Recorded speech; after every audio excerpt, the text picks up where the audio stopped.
RP Gangwar जी, आपका mic बंद हो रहा हुआ है, आवाज नहीं आ रही, माइक बंद है आपका। और इफ्तिकार अली खान जो है अपना माइक बंद कर रखे हैं।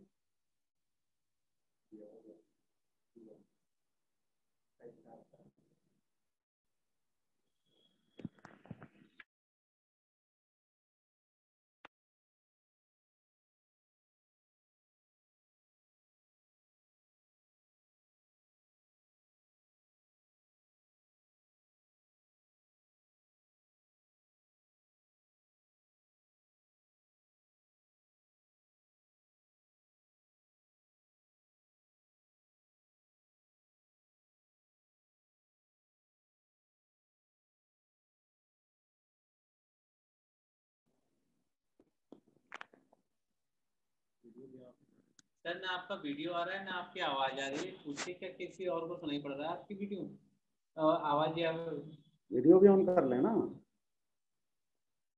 और माइक भी ऑन कर। सर देखिए आपका वीडियो ऑफ है और आवाज भी माइक भी ऑफ है, दोनों को ऑन करिए।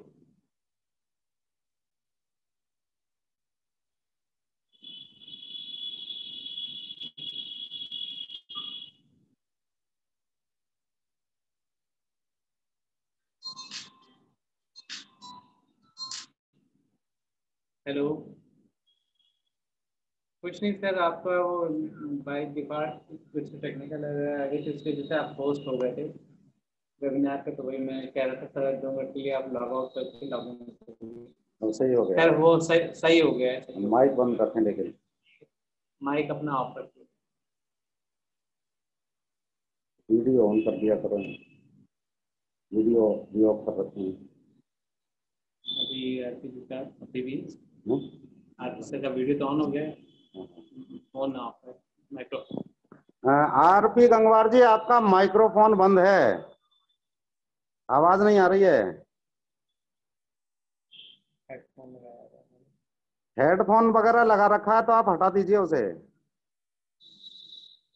माइक अपना ऑन कर लीजिए आरपी गंगवार जी।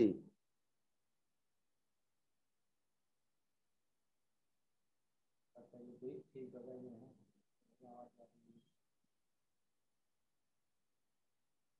वहाँ कहिए उनसे, राजकुमार से कह दो वो बता देंगे। माइक तो उनका है? हाँ, क्या है? वीडियो बंद हो गई है लेकिन RP Gangwar ji, video off हो गई है अब आपकी, और माइक तो ऑन हो गया है।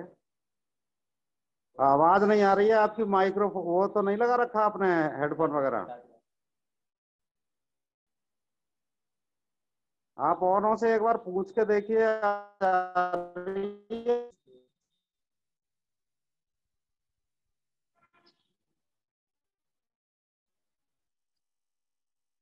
मेरे को तो नहीं रही है।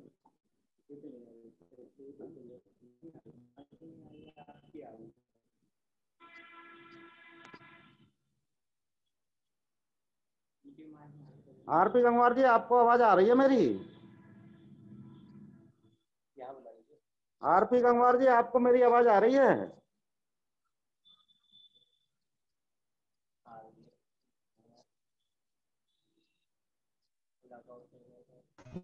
कौन?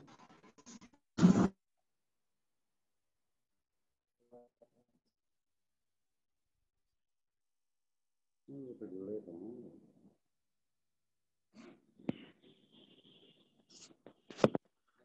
टेक्निकल फॉल्ट है, क्या कर सकते सर। राजकुमार को फोन करिए, वहीं पे होंगे राजकुमार भी।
बच्चा कौन किसी का करत मदद है, रोटी मिल लो मैं तो नहीं का बता।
हेलो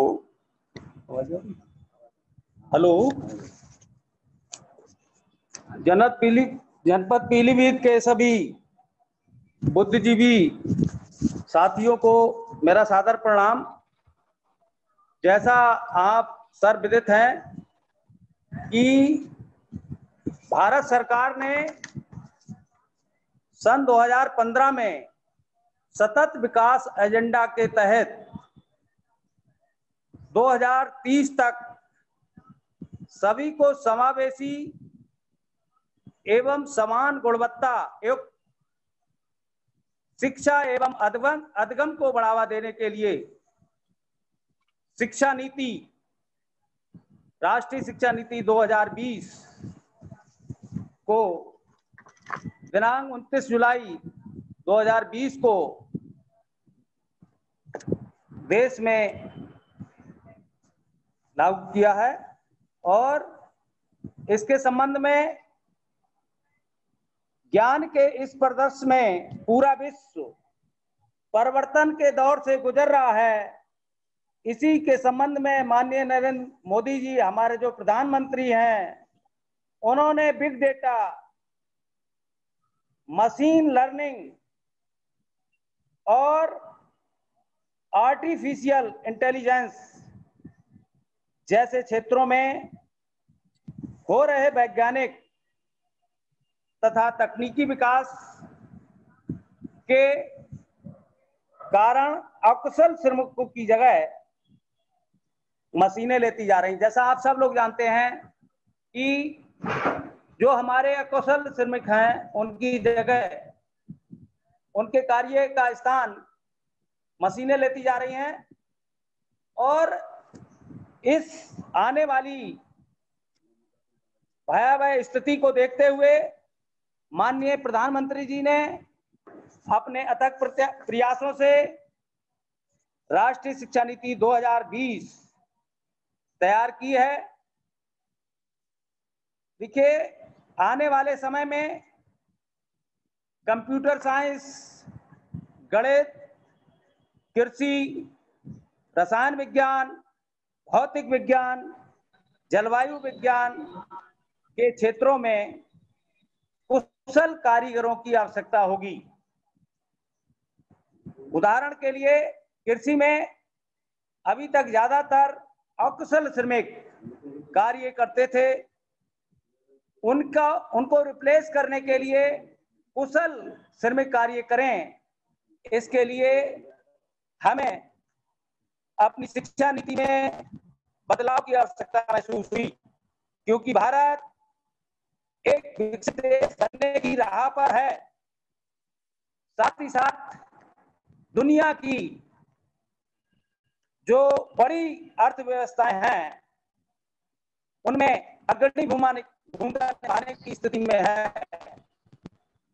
इस दृष्टि को देखते हुए राष्ट्रीय शिक्षा नीति 2020 बहुत ही आवश्यक हो गई है। देखिए, विश्व में रोजगार में तीव्र गति से परिवर्तन हो रहे हैं, जिसकी वजह से ये जरूरी हो गया है कि बच्चों को जो सिखाया जाए वह आनंदमय तथा रुचिकर और सतत सीखने की कला हो, यानी कि आनंदमय हो और रुचिकर हो जो भी हम सिखाएं।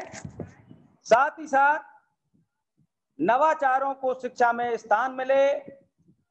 जो नवाचार हैं उन नवाचारों से छात्रों में जिज्ञासा उत्पन्न होती है। जिज्ञासा का समाधान करने के लिए खोजें करनी होंगी, आपस में संवाद करने होंगे। इस आधार पर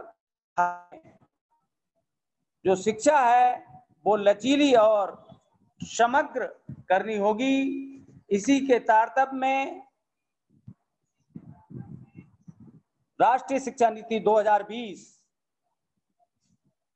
को भारत सरकार के द्वारा पूरे देश में लागू की जा रही है। शिक्षा शिक्षार्थियों के जीवन के सभी पक्षों और क्षमताओं का संतुलित विकास के लिए आवश्यक है।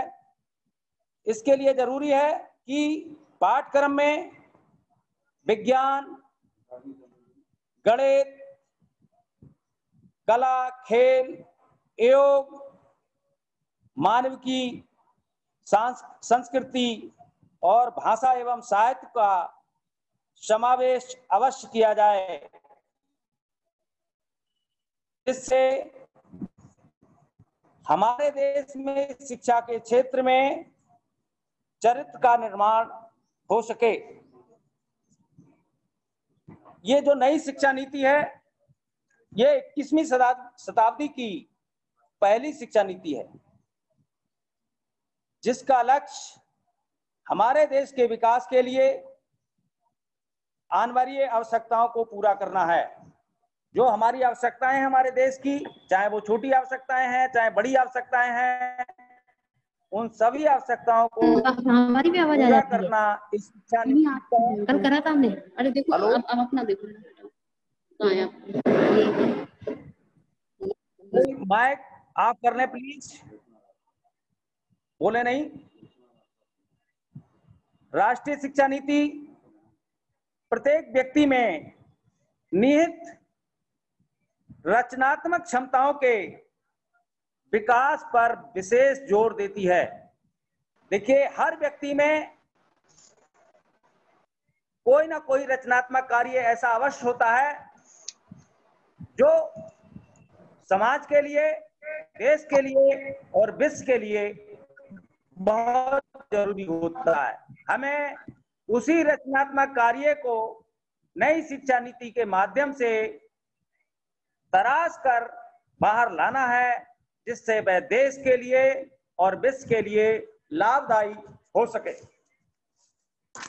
साथियों, शिक्षा व्यवस्था में किए जा रहे इस बुनियादी बदलावों के केंद्र में अवश्य ही शिक्षक होने चाहिए। देखिए, बिना शिक्षक के कोई भी देश, कोई भी राष्ट्र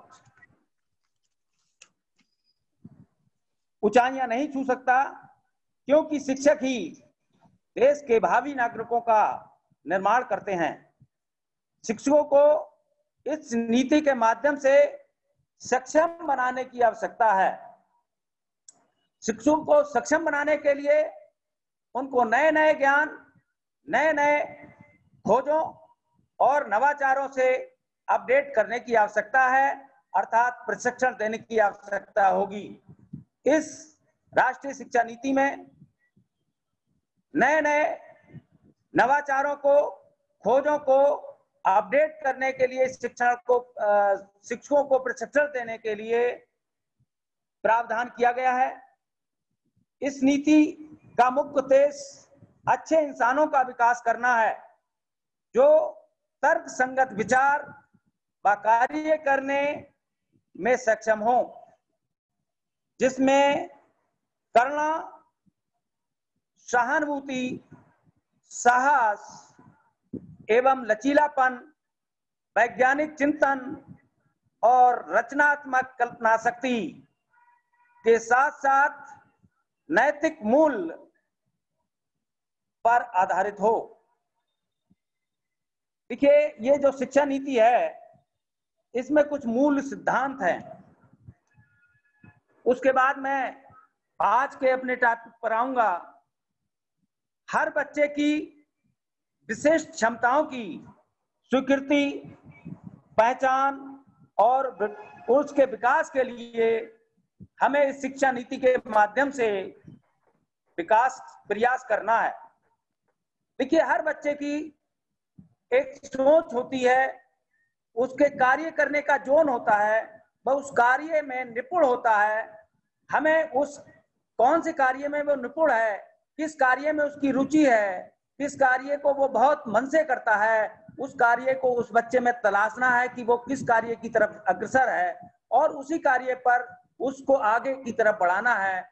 और एक सिद्धांत तो ये है इस राष्ट्रीय शिक्षा नीति का। दूसरा है कि बुनियादी साक्षरता कक्षा 1 से लेकर 3 तक उसे भाषा का और अंकों का ज्ञान परम आवश्यक है, क्योंकि कक्षा 1 से लेकर 3 तक भाषा और संख्या का ज्ञान पर प्राथमिकता से इस शिक्षा नीति में जोर दिया गया है। साथ ही साथ हमारी शिक्षा पॉलिसी लचीली हो, जिसमें हर चीज का समावेश हो, सर्वगुण संपन्न भारतीय नागरिक हो सकें।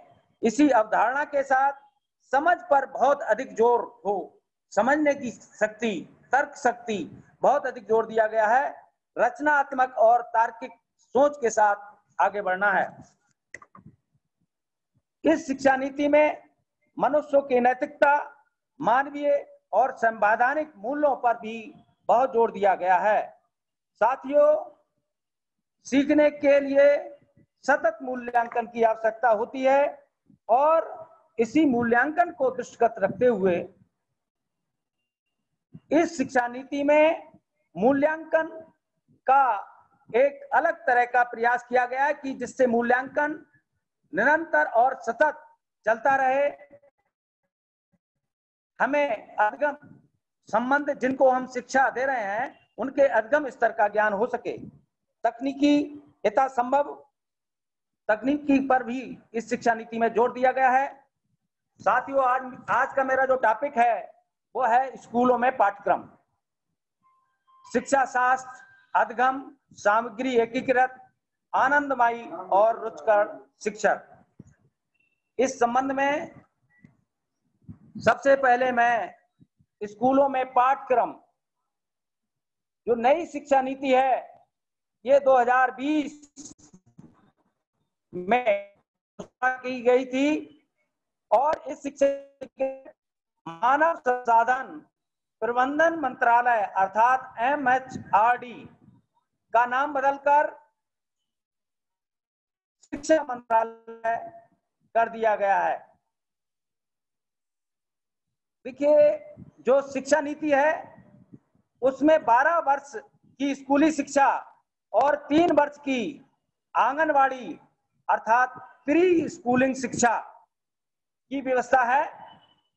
इसमें 5+3+3+4 स्कूली पाठ्यक्रम शुरू किया गया है। नई शिक्षा नीति को 1986 में बनाया गया था और 1986 के बाद 1992 में इसमें संशोधन किए गए। वर्तमान में जो राष्ट्रीय शिक्षा नीति 2020 हमारे बीच 29 जुलाई को सरकार द्वारा घोषित की गई और प्रचार प्रसार का जुम्मा हम सब साथियों को दिया गया है।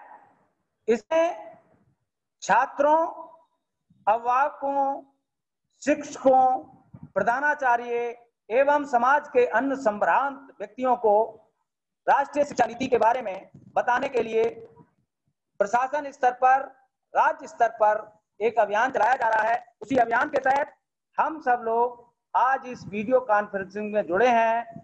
जो हमारी स्कूल के पाठ्यक्रम की शिक्षा नीति है वो तो यही है। दूसरी बात आती है शिक्षण साथ अधगम। जैसा आप जानते हो कि समाज में चाहे वो छात्र हो या कोई देश का नागरिक हो, सबके ज्ञान का स्तर एक बराबर नहीं होता है। हमें ज्ञान के स्तर को जांचने के लिए सतत मूल्यांकन की आवश्यकता होती है। जब हम मूल्यांकन करते हैं तो उसमें विभिन्न स्तर के छात्र और छात्राएं हमें प्राप्त होते हैं। उन छात्र छात्राओं के स्तर का मूल्यांकन करने के उपरांत एक अच्छे शिक्षक या किसी देशवासी का ये कर्तव्य बनता है कि वो उनके गुणों का या रचनात्मक कार्यों का देश के कार्य के लिए उपयोग करने के लिए किस तरह बच्चों को तैयार करे, जिससे हमारा देश और विश्व अग्रसर विकास की ओर अग्रसर हो सके। तो नई शिक्षा 29 जुलाई 2020 को घोषित की गई थी। अंतरिक्ष वैज्ञानिक के कस्तूरी रंगन की रिपोर्ट पर आधारित है। के कस्तूरी रंगन अंतरिक्ष के बहुत बड़े वैज्ञानिक जिनके हिसाब से वो कक्षा और उन पर एंट्रेंस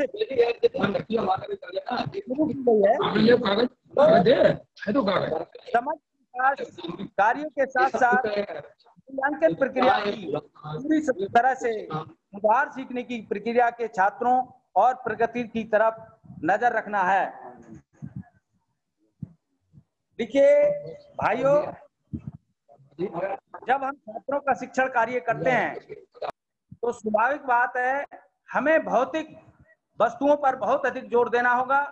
जो अपने आसपास सराउंडिंग वातावरण में उपलब्ध वस्तु विषय से संबंधित हैं, उनको पढ़ाने के लिए, उन चीजों को देखने के लिए सबसे पहले हमें किस छात्रों को समूह में या व्यक्तिगत रूप से ये बताना पड़ेगा कि बच्चों ये क्या चीज है। उदाहरण के लिए कोई तब बहुत अच्छा सीखता है जब उसे हमें उस विषय की तरफ सबसे पहले उसका ध्यान आकर्षण करना पड़ेगा। सीखने की लर्निंग की जो प्रक्रिया होती है, किसी विषय को सिखाने के लिए सबसे पहले छात्रों का उस विषय की तरफ फोकस, आकर्षण, अट्रैक्शन होना बहुत आवश्यक है। अगर अट्रैक्शन नहीं बनेगा तो वो दूसरी प्रक्रिया में नहीं पहुंचेगा। सीखने की प्रक्रिया जो होती है, जब अट्रैक्शन हो जाएगा तो फिर हमारी सोच ये होनी चाहिए कि हम उस विषय वस्तु को रुचिकर कैसे बनाएं, रुचिपूर्ण कैसे बनाएं, जिससे उसे आनंद हो, बिना किताबों के, बिना बस्ते के बोझ के वह शिक्षण कार्य आनंदमय तरीके से, रुचिकर तरीके से कर सके। और जब हम बच्चे में या छात्रों में रुचि उत्पन्न कर लें तो उसके बाद हमें शिक्षण प्रक्रिया अपनानी चाहिए। और शिक्षण प्रक्रिया इस तरह से अपनानी चाहिए, सरल से कठिन की तरफ। सरल चीजों को पहले बच्चों को बताएं और उनका आपस में संवाद कराना परम आवश्यक है। जैसे ही हम बच्चों को शिक्षण क्रिया पूर्ण कर लें तो उसके बाद बच्चों के बीच में उस टॉपिक पर वाद विवाद कराया जाए और उनको समझाया जाए कि इस टॉपिक से आपने क्या सीखा, आप देश के लिए क्या कर सकते हैं, आप अपने लिए क्या कर सकते हैं। इसके साथ ही साथ बच्चों को शोध कार्य के लिए भी अट्रैक्टिव किया जाए। देखिए, कोई नई चीज को करने के लिए, नवाचार करने के लिए छात्रों को उस सामग्री के साथ उस जोन में लालायित किया जाए जिससे छात्र शोध कार्य नए नए कर सकें, और जब वो शोध कार्य कर लें तो परम आवश्यक है कि उनका मूल्यांकन कार्य भी किया जाए। मूल्यांकन कार्य करने के लिए सतत मूल्यांकन होना चाहिए। ये नहीं वर्ष में एक बार मूल्यांकन हो रहा है, सतत मूल्यांकन होना चाहिए।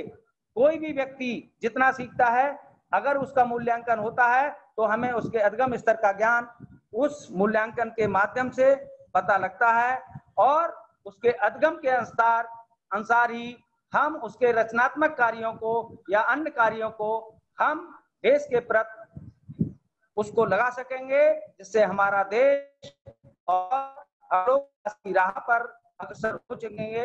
यही नई राष्ट्रीय शिक्षा नीति का मुख्य उद्देश्य है। और साथ ही साथ मैं ये बताना चाहता हूं कि कक्षा में शिक्षण कार्य को आनंदमयी और पुस्तक रहित बनाने के लिए हमें आपको सबसे पहले मुख्य कार्य ये करना पड़ेगा कि छात्रों को अपने विषय का ज्ञान कराने के लिए जो आपके सराउंडिंग में आसपास जो वातावरण में विषय वस्तु से संबंधित जो चीजें हैं उनको सरल और रुचिकर करने के लिए उनको फिजिकली भौतिक रूप से ज्ञान दिखाने से उनके मानसिक पटल पर अक्षरशः वही चीज उतर जाती है और वो जीवन पर्यंत कभी नहीं भूलते हैं। उदाहरण अगर मैं दूं, चूंकि मैं कृषि का छात्र हूं, कृषि का शिक्षक हूं, मैंने ये देखा है कि अगर हम किसी छात्र को फील्ड पर ले गए और वहां पर ले जाकर हमने किसी प्लाट पर ले जाकर खड़ा कर दिया और उनसे कहा कि बच्चों इस पूरे खेत से ऐसे पौधों को छांटिए जो एक बीजपत्री हैं और दो बीजपत्री हैं। देखिए, अगर हम क्लास में इस टॉपिक को पढ़ाएंगे कि एक बीजपत्री में मूसला जड़ नहीं पाई जाती है, झगड़ा जड़ पाई जाती है, और दो बीजपत्री में मूसला जड़ पाई जाती है, और इसी प्रकार अगर हम कहें दो बीजपत्री में जालकावत सिरा विन्यास, पत्ती में जालकावत सिरा विन्यास पाया जाता है और एक बीजपत्री में समांतर सिरा विन्यास पाया जाता है, तो और तने की बात करें तो तने में शाखान्वित होता है द्विबीजपत्री का और उसका शाखाएं नहीं पाई जाती। तो बच्चा क्लास में इस चीज को अगर हम पढ़ाएंगे तो वो थोड़े समय बाद भूल जाएगा। अगर हम ले जाकर इस कार्य को फार्म पर जाकर अगर दिखाते हैं और छात्रों से ही कहते हैं कि बच्चों इसमें से एक बीजपत्री पौधों को उखाड़िए या छांटिए, कौन से पौधे एक बीजपत्री हैं और कौन से पौधे दो बीजपत्री हैं, फिर उनको हम ये बात बताते हैं। आप देखिए कि अगर हम पौधे को उखेड़ते हैं तो जिसकी जड़ झकड़ा जड़ है वो एक बीजपत्री है और जिसमें मूसला जड़ है वो समझ लो बच्चों दो बीजपत्री है। तो वो उस कार्य को जब खेत में करेंगे तो जीवन पर्यंत कभी नहीं भूलेंगे। इसी प्रकार हम अगर तने की बात करते हैं तो तने पर शाखाएं पाई जाती हैं, तो हम कहें बच्चों ये जिन जिन पर शाखाएं हैं ये दो बीजपत्री हैं और जिन जिन पर शाखाएं नहीं हैं ये सब पौधे एक बीजपत्री हैं। तो इस तरह से बच्चों के मानसिक पटल पर स्थायी रूप से इस विषय वस्तु को सीख जाएंगे और जीवन पर्यंत कभी नहीं भूलेंगे। इसी तरह अन्य विषयों में, चाहे वो रसायन विज्ञान हो, चाहे वो भौतिक विज्ञान हो, चाहे वो जीव विज्ञान हो या अन्य जो विषय हैं, गणित है, उन सब में आप नए नए प्रयोगों से नवाचारों के साथ छात्रों को सिखाने का प्रयास कीजिए और छात्र आनंदमय तरीके से बोझ न समझकर शिक्षण कार्य कर सकें और देश की विकास की धारा में जुड़ जाएं, से हमारा और हमारे देश का विकास हो सके। हमारा देश विश्व की अग्रणी अर्थव्यवस्थाओं में, हमारे देश के जो माननीय प्रधानमंत्री हैं उनकी जो मंशा है वो पूरी हो सके। किसी एक व्यक्ति की मंशा को पूरा करने के लिए सारे देश को एकजुट होकर लगना पड़ेगा। इसी कार्य का इन कार्यों को करने के लिए सबसे महत्वपूर्ण कड़ी जो है वो शिक्षक की होती है और हमारे पास सबसे ज्यादा छात्र और छात्राएं, समाज का सबसे ज्यादा जो पब्लिक है वो हमसे जुड़ी रहती है, चाहे छात्र छात्राएं हों, चाहे उनके अभिभावक हों या अन्य लोग हों।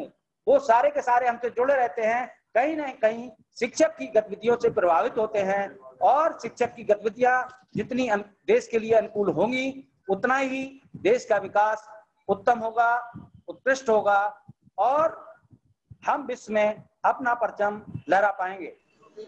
साथियों, मेरा जो आज का टॉपिक था उसमें स्पेशली स्कूलों में पाठ्यक्रम की समानता के लिए ही ये राष्ट्रीय शिक्षा नीति। अभी तक क्या था कि सीबीएसई बोर्ड में कोई पाठ्यक्रम अलग था, यूपी बोर्ड में पाठ्यक्रम अलग था, या अन्य बोर्डों में पाठ्यक्रम चेंज थे, उसमें मूल्यांकन भी सही कार्य से नहीं हुआ। शिक्षा नीति का मूल उद्देश्य संभवतः यही है कि सबके लिए पाठ्यक्रम समान हो, और उन्होंने जो अनावश्यक वो था वो 5+3+3+4 के माध्यम से स्कूली पाठ्यक्रम व्यवस्था शुरू की है। साथ ही साथ जो शिक्षण अधिगम स्तर है उसका कार्य से किया गया है, सत्ता चाहिए, और शिक्षानंदमय और रुचिकर बनाने के लिए शिक्षण कार्य को करने के लिए का बहुत योगदान रहता है। और हमारे जनपद सारे शिक्षक भाई बहुत तरीके से पढ़ाते हैं, और उम्मीद करते हैं कि हमारा जनपद प्रदेश में स्थान तो बनाए रखता है, और आशा है कि वो भारत में इस ओर अग्रसर रहेगा, जिससे हम और हमारे देशवासी प्रसन्न रहेंगे। जय हिंद, जय भारत। और भाई लोगों, अगर किसी की मेरे टॉपिक से संबंधित कोई क्वेरी है तो आप मुझसे पूछ सकते हैं।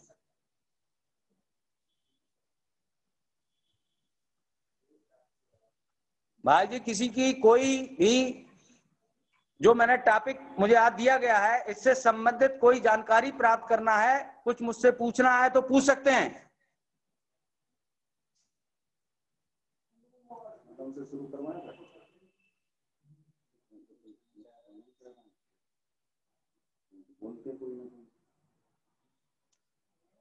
कुछ पूछना है भाई लोगों?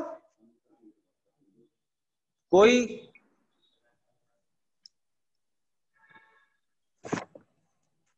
जी ऐसी अनीता मैम संबोधित करेंगे। अनीता मैम शुरू करिए। जी सर, धन्यवाद।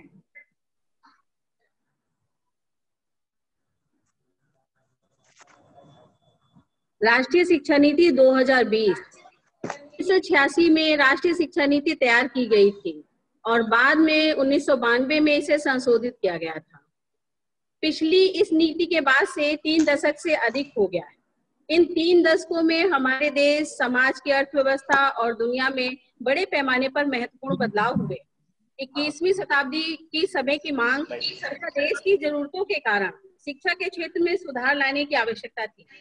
ऐसे 3 बिंदु हैं जो भारत को सुपर पावर बनाने में मदद करेंगे, और वे हैं क्वालिटी, इनोवेशन और रिसर्च। 29 जुलाई 2020 को केंद्रीय मंत्रिमंडल ने नई शिक्षा नीति की मंजूरी देने की घोषणा की, और मानव संसाधन विकास मंत्रालय का नाम बदलकर शिक्षा मंत्रालय कर दिया। नई शिक्षा नीति में बहुत सारे बदलाव हुए, जिसमें से मुख्य है 2025 तक नेशनल मिशन के माध्यम से फाउंडेशन लर्निंग एंड न्यूरोमेट्री कौशल प्राप्त करने का लक्ष्य निर्धारित किया गया। NEP के अनुसार 2030 तक प्री स्कूल से माध्यमिक स्तर तक 100% ग्रो होगी। 2023 तक शिक्षकों का मूल्यांकन सुधारों के लिए तैयार किया जाएगा। समावेशी और समान शिक्षा प्रणाली के प्रावधान के लिए 2023 तक का लक्ष्य 2000 शिक्षकों को मूल्यांकन एवं सुधारों के लिए था। बोर्ड परीक्षा में रट्टा लगाने के बजाय बच्चे के समग्र विकास पर ध्यान केंद्रित किया जाएगा। इसलिए मुख्य अवधारणाओं और ज्ञान के अनुप्रयोग का टेस्ट रखा गया है कि हर बच्चे को अपनी स्कूली शिक्षा पूरी करने के साथ एक कौशल प्राप्त हो। सरकारी और प्राइवेट स्कूलों में सीखने के एक मानक होंगे, और शुल्क भी एक समान ही बनाया जाएगा। राष्ट्रीय शिक्षा नीति में कुछ सुधार किए गए हैं। उसमें से 10+2 बोर्ड संरचना को हटाकर अब नई संरचना 5+3+3+4 होगी। नए दिशा निर्देशों के अनुसार 5वीं तक ये प्री स्कूल होगा, 6 से 8 मिडिल स्कूल और 8 से 11 हाई स्कूल होगा, जबकि 12वीं के आगे एजुकेशन ग्रेजुएशन होगी। 6वीं के कक्षा के बाद छात्र व्यावसायिक पाठ्यक्रमों का चयन स्वतः ही कर सकते हैं और 8वीं से 11वीं के छात्र अपनी पसंद के विषय को चुन सकते हैं। सभी स्नातक पाठ्यक्रमों में मेजर और माइनर विषयों का प्रावधान होगा। ढेर सारे बदलाव होने के कारण टीचर्स की भूमिका भी बदल जाती है। शिक्षक वास्तव में बच्चे के भविष्य को आकार देते, अतः हमारे राष्ट्र के भविष्य का भी निर्माण करते हैं। इस नेक योगदान के कारण ही भारत में शिक्षक समाज में सबसे ज्यादा सम्मानित सदस्य थे और सिर्फ सबसे अच्छे और विद्वान ही शिक्षक बनते थे। विद्यार्थियों को निर्धारित ज्ञान, कौशल और नैतिक मूल्य प्रदान करने के लिए समाज शिक्षक या गुरुओं को उनकी जरूरत की सभी चीजें प्रदान करता था। अध्यापक शिक्षा की गुणवत्ता, भर्ती, पदस्थापन, सेवा शर्तें और शिक्षकों के अधिकारों की स्थिति अब वैसी नहीं रही जैसी कि होनी चाहिए और इसके परिणाम स्वरूप शिक्षकों की गुणवत्ता और उत्साह वांछित मानकों का प्राप्त नहीं कर पाता। शिक्षकों के लिए उच्चतर दर्जा और उनके प्रति आदर और सम्मान का भाव पुनर्जीवित करना होगा ताकि शिक्षण व्यवसाय में बेहतर लोगों को शामिल किया जा सके और उनको प्रेरित किया जा सके। हमारे छात्रों और हमारे राष्ट्र के लिए सर्वोत्तम संभव भविष्य सुनिश्चित करने के लिए शिक्षकों की प्रेरणा और सशक्तिकरण की आवश्यकता है। अब भर्ती और पदस्थापन उत्कर्ष विद्यार्थी ही विशेषकर ग्रामीण क्षेत्र से शिक्षण पेशे में प्रवेश कर पाए। यह सुनिश्चित करने के लिए एक उत्कृष्ट 4 वर्षीय एकीकृत बीएड कार्यक्रम में अध्ययन के लिए बड़ी संख्या में मेरिट आधारित छात्रवृत्ति देश भर में स्थापित की जाएगी। ग्रामीण क्षेत्र में कुछ विशेष मेरिट आधारित छात्रवृत्ति को स्थापित किया जाएगा, जिसके तहत 4 वर्षीय बीएड डिग्री सफलतापूर्वक पूरा करने के बाद स्थानीय इलाकों में निश्चित रोजगार भी शामिल होगा। इस प्रकार की छात्रवृत्ति स्थानीय विद्यार्थियों, विशेषकर छात्राओं के लिए स्थानीय नौकरियों के अवसर प्रदान करेगी, जिससे कि ये विद्यार्थी स्थानीय क्षेत्र के रोल मॉडल के रूप में और उच्चतर योग्य शिक्षकों के रूप में सेवा कर सके जो स्थानीय भाषा बोलते हो।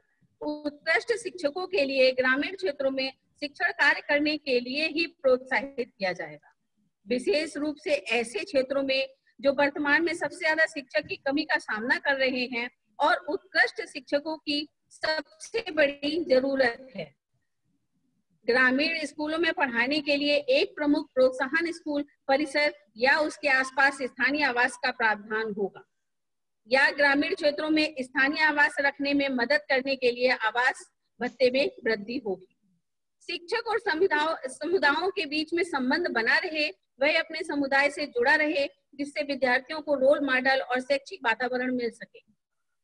इसे सुनिश्चित करने के लिए अत्यधिक शिक्षक स्थानांतरण हानिकारक प्रैक्टिस को कराया।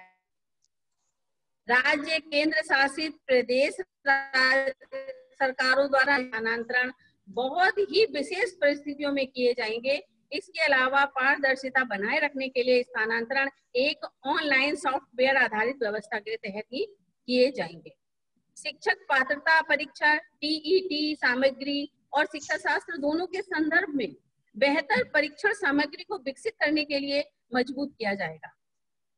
स्कूली शिक्षा के सभी स्तरों, बुनियादी, प्रारंभिक, मिडिल और माध्यमिक के शिक्षकों को शामिल करते हुए भी टीईटी को विस्तृत किया जाएगा। विषय शिक्षकों की भर्ती प्रक्रिया में उनसे संबंधित विषय में प्राप्त टीईटी या एनटीए परीक्षा के अंकों को भी शामिल किया जाएगा। शिक्षण के प्रति जोश और उत्साह को जांचने के लिए साक्षात्कार या कक्षा में पढ़ाने के लिए प्रदर्शन करना, स्कूल या स्कूल कॉम्प्लेक्स में शिक्षक भर्ती की प्रक्रिया करना ही एक अभिन्न अंग होगा। इन साक्षात्कारों का उपयोग स्थानीय भाषा में शिक्षण में सहजता और दक्षता का आकलन करने के लिए किया जाएगा, जिससे प्रत्येक स्कूल कॉम्प्लेक्स में कम से कम कुछ शिक्षक ऐसे हों जो स्थानीय भाषा और छात्रों की अन्य प्रचलित घरेलू भाषाओं में छात्रों के साथ या छात्राओं के साथ बातचीत कर सके। निजी स्कूलों में भी शिक्षकों को टीईटी कक्षा में पढ़ाने का प्रदर्शन, साक्षात्कार और स्थानीय भाषा के माध्यम से ही समान रूप से योग्य होना आवश्यक है। विषयों में शिक्षकों की पर्याप्त संख्या सुनिश्चित करने के लिए विशेष रूप से कला, शारीरिक शिक्षा, व्यावसायिक शिक्षा और भाषाओं जैसे विषयों में शिक्षकों को एक स्कूल या स्कूल कॉम्प्लेक्स में भर्ती किया जा सकता है। स्कूलों में शिक्षकों की साझेदारी को राज्य, केंद्र शासित प्रदेशों की सरकारों द्वारा अपनाई गई ग्रुप ऑफ स्कूल प्रारूप के अनुसार ही किया जाएगा। स्कूल कॉम्प्लेक्स को छात्रों को लाभान्वित करने के लिए स्थानीय ज्ञान और विशेषज्ञता को बढ़ावा देने के लिए विभिन्न विषयों जैसे पारंपरिक स्थानीय कला, व्यावसायिक शिल्प, उद्यमिता, कृषि या कोई अन्य विषय जहां स्थानीय विशेषज्ञता में मौजूद हो, में स्थानीय प्रतिष्ठित व्यक्तियों या विशेषज्ञों को विशेष प्रशिक्षक के रूप में रखने के लिए प्रोत्साहित किया जाएगा। अगले 2 दशकों में अपेक्षित विषयवार शिक्षकों की रिक्तियों का आकलन करने के लिए एक तकनीकी आधारित व्यापक शिक्षक आवश्यकता आयोजना का भावी आवश्यकताओं के अनुमान का प्रत्येक राज्य द्वारा आयोजन किया जाएगा। भर्ती और पदस्थापन मूल उद्देश्य होगा और रिक्त पदों में जो टीचर्स की भर्ती होगी उसमें टीचर्स को स्कूल से पूछा जाएगा और उसी हिसाब से किस हिसाब से उनको लेना है उसी हिसाब से उनकी भर्ती होगी। सेवा काल के दौरान कार्य संस्कृति और वातावरण। स्कूलों के काम के वातावरण और संस्कृतियों में आमूलचूल परिवर्तन करने के लिए प्राथमिक लक्ष्य शिक्षकों की क्षमताओं को अधिकतम स्तर पर बढ़ाना होगा ताकि वे अपना काम प्रभावी ढंग से कर सकें और ये सुनिश्चित हो सके कि वे शिक्षकों, छात्रों, अभिभावकों, प्रधानाध्यापकों व अन्य सहायक कर्मचारियों के एक समावेशी समुदाय का हिस्सा बन सके, जिनका एक कॉमन लक्ष्य यह सुनिश्चित करना होगा कि बच्चे वाकई सीख रहे हैं। इस दिशा में पहली आवश्यकता स्कूलों में सभ्य और सुखद कार्य स्थिति सुनिश्चित करने की होगी। के लिए स्कूलों में पर्याप्त और सुरक्षित भौतिक संसाधन, शौचालय, स्वच्छ पेयजल, सीखने के लिए स्वच्छ और आकर्षक स्थान, बिजली, कंप्यूटरिंग उपकरण, इंटरनेट, पुस्तकालय और खेल और मनोरंजन के साधन मुहैया कराने होंगे ताकि स्कूलों के शिक्षक और छात्र सभी जेंडर के छात्रों और दिव्यांग बच्चों सहित एक सुरक्षित, समावेशी और प्रभावी शिक्षण वातावरण प्राप्त कर सके और उनके स्कूलों में पढ़ाने और सीखने के लिए सुविधाजनक, प्रेरित महसूस कर सके। सेवाकालीन प्रशिक्षण में स्कूलों में कार्यस्थल पर सुरक्षा, स्वास्थ्य और पर्यावरण से इनपुट होंगे ताकि यह सुनिश्चित किया जा सके कि सभी शिक्षक इन आवश्यकताओं के प्रति संवेदनशील हों। प्रभावशाली स्कूल प्रशासन, संसाधन की साझेदारी और समुदाय के निर्माण के लिए राज्य, संघ राज्य की सरकारें स्कूल में कॉम्प्लेक्स और स्कूल के वैज्ञानिकरण, स्कूलों में पहुंच को कम किए जाने जैसे उन्नतिशील प्रारूप को अपना सकती है। हॉस्टल व्यवस्था जैसे कि अभी नवोदय में चल भी रही है कि वहीं टीचर्स रहेंगे और वहीं बच्चों को पढ़ाएंगे। उदाहरण के लिए स्कूल कॉम्प्लेक्सों का निर्माण जीवन शिक्षक समुदाय के निर्माण की दिशा में एक लंबा रास्ता तय करता है। स्कूल परिसर में शिक्षकों का काम पर रखने से विद्यालय परिसर में स्कूलों के बीच संबंध स्वतः ही बन सकते हैं। यह शिक्षकों के उत्कृष्ट विषय वार विवरण को सुनिश्चित करने में मदद करेगा, जिससे एक अधिक जीवंत शिक्षक ज्ञान के आधार पर बनेगा। बहुत छोटे स्कूलों में से अब अलग नहीं होंगे और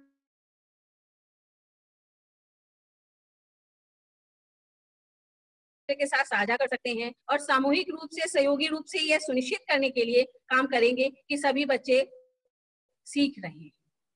शिक्षकों को आगे बढ़ाने के लिए स्कूल के लिए प्रभावी सामुदायिक वातावरण बनाने में मदद करने के लिए स्कूल परामर्शदाताओं, प्रशिक्षित सामाजिक कार्यकर्ताओं, तकनीकी और रखरखाव कर्मचारियों को भी साझा कर सकते हैं। अब आपको और अन्य प्रमुख स्थानीय हितधारकों के साथ सहयोग से शिक्षक भी स्कूल और स्कूल कॉम्प्लेक्स के प्रशासन में स्कूल प्रबंधन समिति, स्कूल कॉम्प्लेक्स प्रबंधन समिति के सदस्य के रूप में शामिल होंगे। शिक्षकों का अधिकतर समय गैर शिक्षण गतिविधियों में व्यतीत करने से रोकने के लिए शिक्षक को ऐसे कार्य जो शिक्षण से सीधे संबंधित नहीं है उनको करने की अनुमति नहीं हो।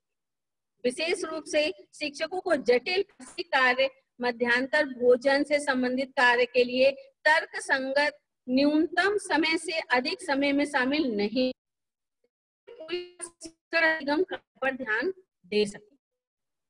यह सुनिश्चित करने के स्कूल में सीखने के लिए सकारात्मक वातावरण हो।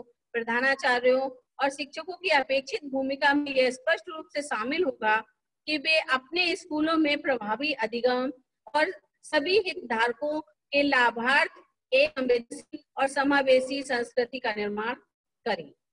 शिक्षकों को पाठ्यक्रम और शिक्षण के उन पहलुओं को चयनित करने के लिए ज्यादा स्वायत्तता दी जाएगी जिससे वे उन तकनीकों को पढ़ा सकें जो उनकी कक्षाओं और समुदाय के विद्यार्थियों के लिए अधिक प्रभावी हो। शिक्षण सामाजिक भावात्मक पक्षों पर भी ध्यान देंगे जो कि विद्यार्थी के सर्वांगीण विकास की दृष्टि से नितांत आवश्यक पक्ष है। शिक्षकों को ऐसी शिक्षण विधि अपनाने के लिए सम्मानित किया जाएगा जिससे कक्षा में विद्यार्थियों को सीखने का प्रतिफल में वृद्धि हो। शिक्षक खुद को सुधार करने के लिए और पेशे से संबंधित आधुनिक विचार और नवाचार को सीखने के लिए सतत अवसर दिए जाएंगे। इन्हें स्थानीय, क्षेत्रीय, राज्य, राष्ट्रीय और अंतर्राष्ट्रीय कार्यशालाओं के साथ साथ ऑनलाइन शिक्षक विकास मॉडल के रूप में कई तरीकों से पेश किया जाएगा। प्लेटफॉर्म, विशेष रूप से ऑनलाइन प्लेटफॉर्म विकसित किए जाएंगे ताकि शिक्षक विचारों और सर्वोत्तम प्रथाओं को साझा कर सकें। प्रत्येक शिक्षक से अपेक्षित होगा कि वे स्वयं के व्यावसायिक विकास के लिए स्वेच्छा से प्रत्येक वर्ष लगभग 50 घंटों के सीपीडी कार्यक्रम में हिस्सा लें। सीपीडी कार्यक्रम जो एक प्रशिक्षक के रूप में हम टीचर्स को लेना होगा जो पूरे हर साल 50 घंटे का होगा। सीपीडी के अवसरों में विशेष रूप से बुनियादी साक्षरता और संख्यात्मक ज्ञान के नवीनतम शिक्षण शास्त्र, अधिगम परिणामों के रचनात्मक और अनुकूल आकलन, योग्यता आधारित अधिगम और संबंधित शिक्षण शास्त्र जैसे अनुभवात्मक शिक्षण, कला एकीकृत, खेल एकीकृत और कहानी आधारित दृष्टिकोण आदि को क्रमबद्ध रूप से सम्मिलित किया जाएगा। स्कूल के प्रधानाचार्य और स्कूल कॉम्प्लेक्स के प्रमुखों के लिए एक लीडरशिप और मैनेजमेंट कौशल को लगातार विकसित करने के लिए एक समान मॉड्यूल डीलरशिप मैनेजमेंट कार्यशालाएं और ऑनलाइन विकास के अवसर प्रदान किए जाएंगे ताकि वे सर्वोच्च प्रैक्टिस को एक दूसरे के साथ साझा कर सके। और संस्था प्रमुखों से यह अपेक्षा की जाती है कि वे प्रति वर्ष 50 घंटों की सीपीडी कार्यक्रम में भाग लेंगे और आधारित शिक्षा के आधार पर शैक्षणिक योजनाओं को तैयार करने और लागू करने को केंद्रित करते हुए लीडरशिप और मैनेजमेंट के साथ साथ विषय वस्तु और शिक्षण साथ संबंधित कार्यक्रम में शामिल होंगे। कैरियर मैनेजमेंट और प्रगति, उत्कृष्ट प्रदर्शन कर रहे शिक्षकों के लिए पहचान की जानी चाहिए कि उन्हें पदोन्नति और वेतन वृद्धि दी जानी चाहिए जिससे कि सभी शिक्षकों को अपना बेहतर कार्य करने के लिए प्रोत्साहन मिले। सशक्त मेरिट आधारित कार्यकाल, पदोन्नति और वेतन व्यवस्था का निर्माण किया जाएगा जिससे शिक्षकों का प्रत्येक स्तर बहुस्तरीय होगा, जिससे बेहतरीन शिक्षकों को प्रोत्साहन और पहचान मिलेगी। शिक्षकों के प्रदर्शन के सही आकलन के लिए राज्य, केंद्र शासित राज्यों की सरकारों द्वारा मल्टीपल पैरामीटर्स की एक व्यवस्था को स्थापित किया जाएगा जो सहकर्मियों द्वारा की गई समीक्षा, उपस्थिति, समर्पण, सीपीडी के घंटे और स्कूल और समुदाय में की गई अन्य सेवा या पैरा में दिए गए एनपीएसटी पर आधारित है। इस नीति में कैरियर के संदर्भ में कार्यकाल से आश्रय प्रदर्शन योगदान के आकलन के बाद स्थायी रोजगार से है, जबकि कार्यकाल ट्रैक का आश्रय स्थायी होने के पूर्व परिवीक्षा अवधि पर है। इसके अलावा यह सुनिश्चित किया जाएगा कि कैरियर में वृद्धि, कार्यकाल, पदोन्नति, वेतन वृद्धि आदि के संदर्भ में एकल स्कूल चरण यानी मूलभूत, प्रारंभिक, मिडिल या माध्यमिक के भीतर शिक्षकों के लिए उपलब्ध हो और प्रारंभिक अवस्था के बाद के चरणों में शिक्षकों के लिए इसके विपरीत नए तरीके से कदम उठाने होंगे जो कैरियर के प्रति कोई प्रोत्साहन है और समर्थन देने के लिए स्कूली शिक्षा के सभी चरणों में उच्चतम गुणवत्ता वाले शिक्षकों की आवश्यकता होगी और किसी भी चरण में इसकी किसी अन्य की तुलना में अधिक महत्वपूर्ण शिक्षक को नहीं माना जाएगा। योग्यता के आधार पर शिक्षकों की वर्टिकल मोबिलिटी भी सर्वश्रेष्ठ होगी। उत्कृष्ट शिक्षक जिन्होंने लीडरशिप और मैनेजमेंट में कौशलों को दर्शाया होगा, उनको समय के साथ प्रशिक्षित किया जाएगा, जिससे भी आगे चलकर school complex, BRC, CRC, बीआईटीई, DIET के साथ साथ संबंधित सरकारी विभाग और मंत्रालय में अकादमिक नेतृत्व कर सके। शिक्षकों के लिए व्यवसायिक मानक क्या होंगे? राष्ट्रीय शिक्षक शिक्षा परिषद द्वारा एनसीईआरटी, एससीईआरटी सभी क्षेत्रों में शिक्षा के क्षेत्र में शिक्षक की तैयारी के विकास हेतु संस्थानों और उच्चतर शिक्षण संस्थानों के साथ परामर्श के रूप में सामान्य मानक जीईसी के तहत व्यवसायिक मानक सेटिंग बॉडी के रूप में पुनर्गठित अपने नए स्वरूप में शिक्षकों के लिए राष्ट्रीय व्यवसायिक मानकों का एक सामान्य मार्गदर्शक सेट 2022 तक विकसित कर लिया जाएगा।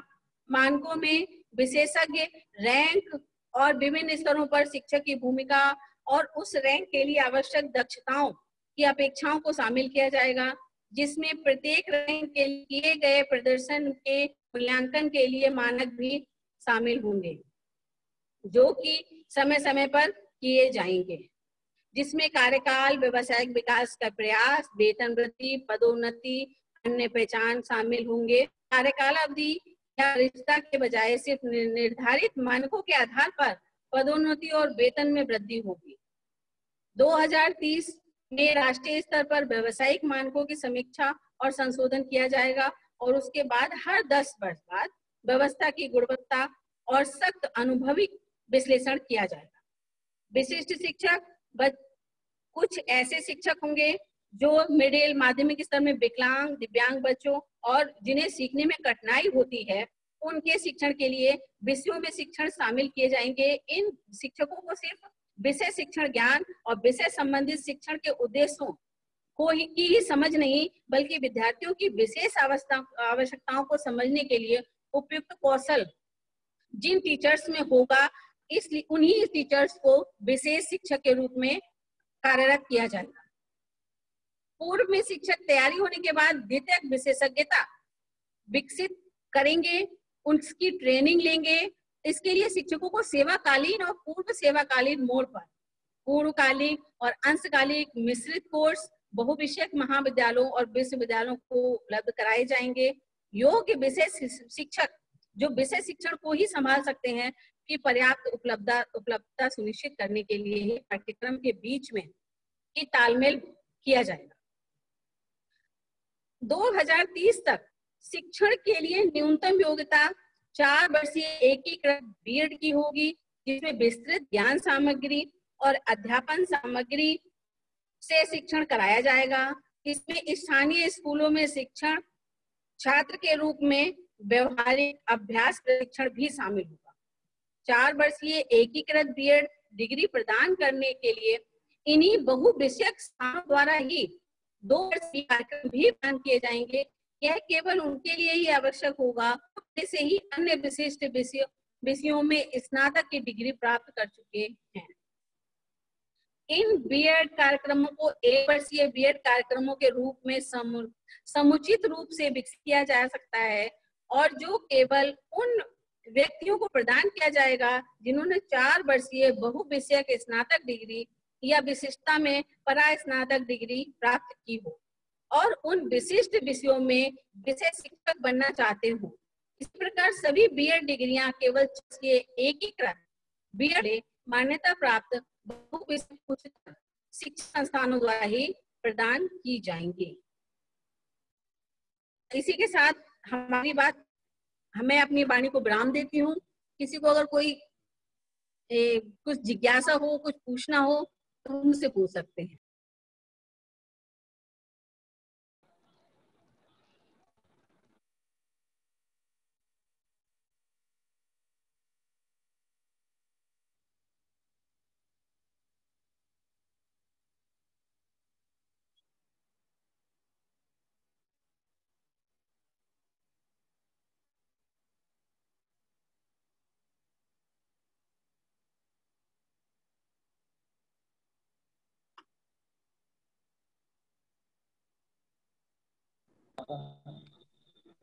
मैम आप मैं ये सोच रहा था ऑफिस में मिलना।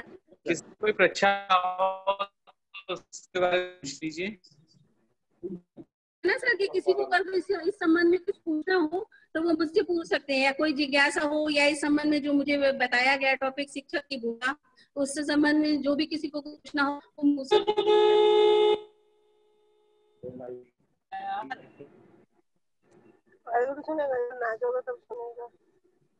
अब आप बताइए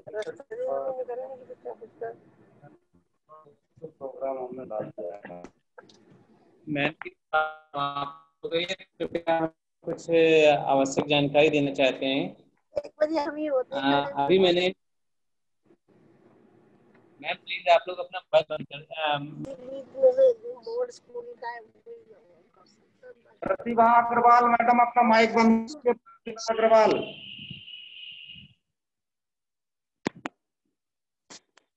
अनीता सिंह मैडम भी बंद करना है।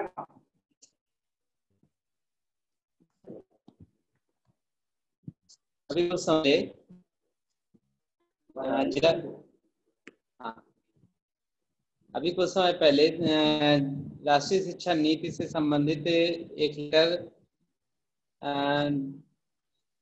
हम लोग की तरफ से सभी ग्रुप में डाला गया है, जिसमें दिनांक 5 से 2020 मध्य शिक्षक पर्व मनाए जाने के संबंध में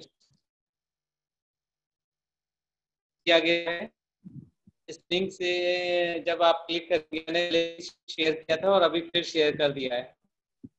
आप राष्ट्रीय नीति के बारे में अधिक से अधिक जानकारी उस पर प्राप्त कर सकते हैं, तो कृपया एक बार लिंक पे सभी लोग जितने भी सम्मानित हमारे प्रधानाचार्य और टीचर्स जुड़े हैं तो करके अपनी राष्ट्रीय शिक्षा नीति के बारे में जानकारी अपडेट कर लीजिएगा।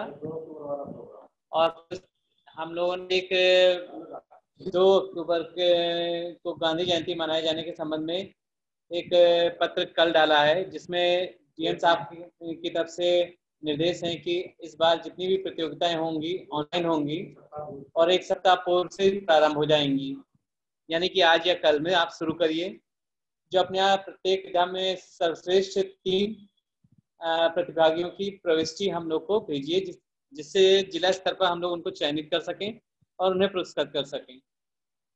इस पर अपनी कार्रवाई करिए और हम लोग की ईमेल आईडी पर दी हुई ईमेल आईडी पर अपनी प्रविष्टियां भेज दीजिएगा। धन्यवाद। मीटिंग हम लोग समाप्त करते हैं।